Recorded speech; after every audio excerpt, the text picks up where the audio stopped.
Ever ran tcpdump and got flooded with packets like this?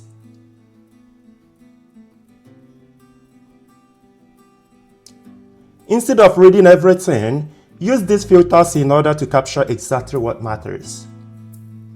This is exactly what you will see. Is it useful? Not really. When thousands of packets are flying around, finding one connection is nearly impossible. What you need to do in this case is to narrow things down. You do this by filtering the affected device.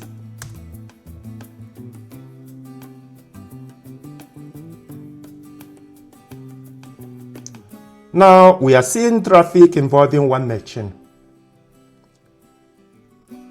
This removes most of the noise. If a user says their server can't connect, this is usually my first filter.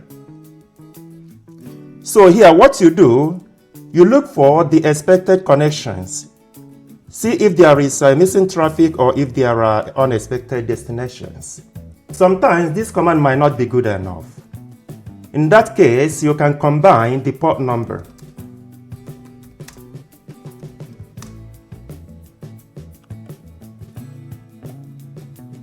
With this command, we can see HTTPS traffic, for example, including the port number that we added.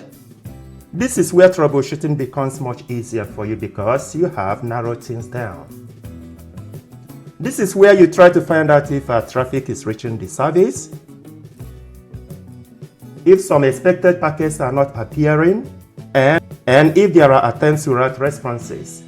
The next step is to look for failed connections using this command.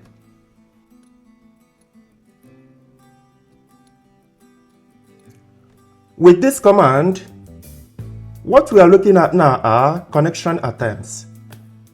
Here, if you see any sent packets but never see replies, something is blocking or dropping the traffic.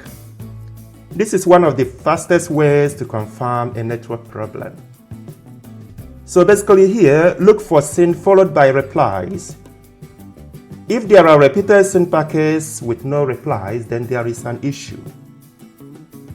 If you remember just one TCP filter, make it the host filter. It cuts through the noise, focuses on the system you are investigating, and makes troubleshooting dramatically faster. In the next video, we are going to drill down to each of these commands in order to find exactly what to be looking for. I hope this has been helpful. Please remember to subscribe. Watch the next video in order to see the progression of this tutorial.